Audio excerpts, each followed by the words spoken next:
اسراء والمعراج وہ عظیم سفر ہے، بلکہ وہ عظیم معجزہ ہے جس کی کیفیت اور حقیقت تک انسان کی عقل کی رسائی نہیں ہو سکتی۔ انسانی تاریخ میں اس طرح کا سفر نہ پہلے کبھی ہوا اور نہ آئندہ کبھی ہوگا۔ یہ ایسا سفر ہے جس میں انسانیت کے خاصہ خاصان، فرشتوں کے خاصہ خاصان کے ہم رکاب تھے۔ اس سفر میں دنیا کے تمام ناموس اور فطرت کے تمام قوانین ٹوٹ گئے، زندوں اور مردوں کا ملاب ہوا، دور قریب ہو گئے، انسان اور فرشتے ہم رکاب ہوئے، حاضر اور مستقبل بلکہ دنیا اور آخرت یکجا ہو گئے۔ اس سفر میں رسول اکرم صلی اللہ علیہ وسلم کی سواری کیا تھی اور کس رفتار سے تھی؟ عقل دنگ ہے، محو تماشا ہے کہ یہ سب کیسے ہوا۔ مکہ مکرمہ اور بیت المقدس کے درمیان فضائی مسافت 1200 کلومیٹر ہے۔ فرض کر لیتے ہیں کہ دونوں مقدس شہروں کی فضائی مسافت 1000 کلومیٹر ہے، تو پیدل سفر کرنے والا شخص اگر 5 کلومیٹر فی گھنٹہ رفتار سے چلے گا تو مکہ مکرمہ سے 200 گھنٹے کے بعد بیت المقدس پہنچے گا۔ اگر سائیکل پر 20 کلومیٹر فی گھنٹہ کی رفتار سے سفر کیا جائے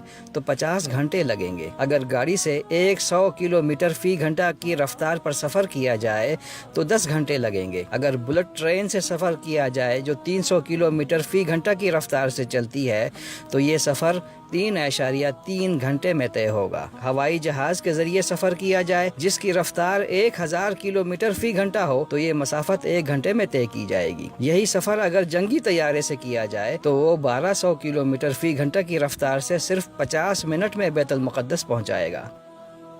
خلائی شٹل خلا سے زمین تک کا سفر 26,000 کلومیٹر فی گھنٹہ رفتار سے کرتی ہے۔ اگر اسی رفتار سے سفر کیا جائے تو مکہ مکرمہ سے بیت المقدس کا سفر صرف 2 منٹ میں طے کیا جائے گا۔ سائنس کی دنیا میں اب تک کی معلوم ترین تیز رفتار روشنی کی ہے۔ روشنی کی رفتار 1,80,00,000,000 کلومیٹر فی گھنٹہ سے زیادہ ہے۔ دونوں مقدس شہروں کا سفر اگر روشنی کی رفتار سے طے کیا جائے تو اسے طے کرنے کے لیے 1 سیکنڈ کا 0.0006واں حصہ درکار ہوگا۔ چاند زمین سے تقریباً 13,81,000 کلومیٹر دور ہے۔ اگر روشنی کی رفتار سے چاند تک کا سفر کیا جائے تو وہاں تک پہنچنے کے لیے صرف 2 سیکنڈ لگیں گے۔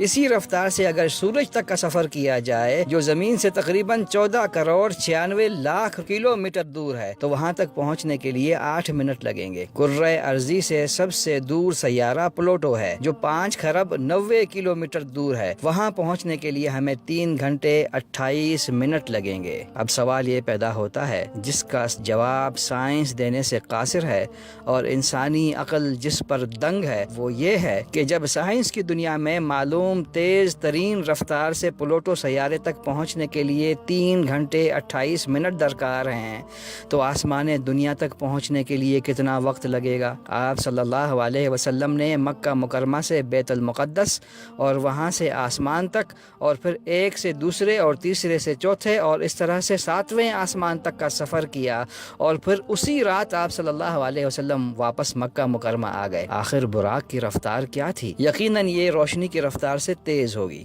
معلوم ہوا یہ کوئی اور ہی رفتار ہے جس تک انسانی عقل کی ابھی تک رسائی نہیں ہوئی۔ اس رفتار کا ذکر قرآن مجید کی سورہ القمر آیت 50 میں اس طرح سے ہوا ہے، وَمَا أَمْرُنَا إِلَّا وَاحِدَةٌ كَلَمْحٍ بِالْبَصَرِ، اور ہمارا حکم بس ایک ہی حکم ہوتا ہے اور پلک جھپکاتے ہی وہ عمل میں آ جاتا ہے۔